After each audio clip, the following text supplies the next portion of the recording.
All right, guys, so next row we have elderberry. Now, the elderberry, they're going to like a little bit more of a moist soil, and so, again, you're seeing the results of a lot of stress due to heat and lack of water.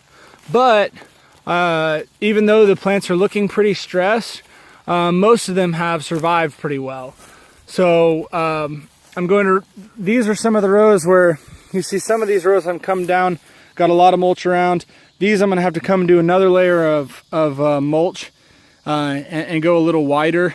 And I'll continue to do that as I get time and have the energy to do so. There's another thing that I added. This was much earlier in the season, but this straw, you dig through it a little here, is full of manure.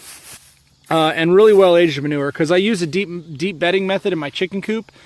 That's another video you can check out if you're interested in that on our channel, our chicken section of our YouTube channel. But that orchard or that chicken coop straw will continue to be distributed through this orchard, and just provide a nitrogen source and a really good source of nutrient. So, I said, you can see there's some pretty good pressure here, drought on these plants, but overall had really good survivability. Now moving on,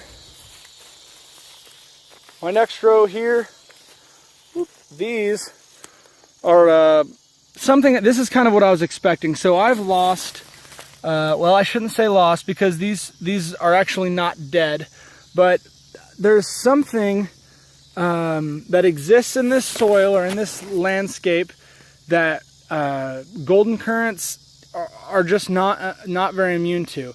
It's some kind of a leaf spot. We've seen it on some of these other plants around here, but the leaf spot, they really are affected. They lose all of their leaves.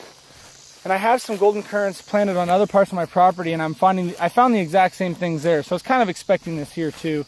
I'll probably end up replacing these, but the plants aren't dead, so they look dead, but they're actually flexible and they're actually living. And what'll happen is next year, they will send out new leaves, and then they'll end up with that same disease, and they'll lose all their leaves. So this is one of the few golden currants that still has some leaves on it, but you can see some kind of a leaf spot that it gets, and it's really, really devastating to these plants. They stay alive, but man, they're stressed and they lose all their leaves and they just don't perform. So I'm probably going to end up eliminating them. Again, this is all experimentation. We're seeing what works, what doesn't. We'll replace what doesn't work, move on. So here we have Santo plums. I love Santo plums. I'm really excited about these. Now, a lot of the things I've read, they're called Santo plums, and they're supposed to prefer a sandy soil.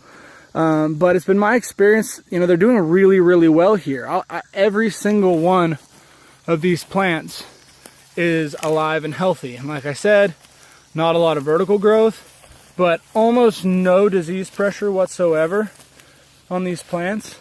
And they're really, really dense with leaves, putting away a lot of stores of energy for next year.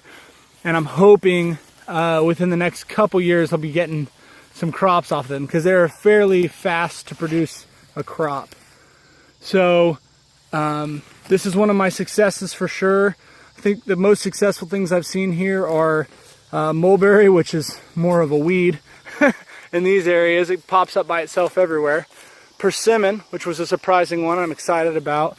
Sandhill plum, really excited about that and really successful. Those are the strongest plants, strongest performers right now. And I said I have hope for the pawpaws, and that's a fruit I'm really, really interested in and excited about. It's the largest native fruits in North America. If you don't know about it, check it out. Very, very cool fruit. But yeah, guys, it's getting late. I got to go put my kids to bed, and Max was telling me my wife's ready for me to come inside a little bit ago. I just wanted to give you an update. It ended up being a much longer video than I thought. Let me know what you think. Let me know if I can answer any questions you guys have.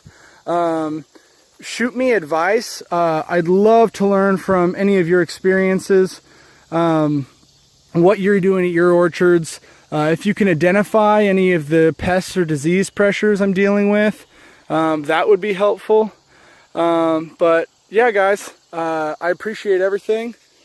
Make sure that you subscribe to our channel, like our videos, share our videos. It's going to help us get the message out here.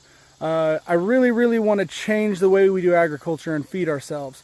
If you care about the earth at all, that is agriculture. Modern agriculture is one of the largest sources of destruction on the planet. So help us out, guys. Help the planet out. Help spread what we're doing. Help us create new models, ways to feed ourselves. That's what we're all about. I'm here on a 9-acre base, hoping to expand that eventually, but I just want to experiment as much as I can, come up with systems that work, come up with plants that work in this environment, and then build on what works, right? And that's what we should be doing. Let's build ecology, let's build diversity. Those are the things that are going to carry our civilization forward and carry these ecosystems forward. We are animals, guys. We depend on these systems. We depend on functioning ecology. All right, we depend on the planet. So like I said, like us, share it. It was good to see you guys. Take it easy. Keep up the good work. Peace out.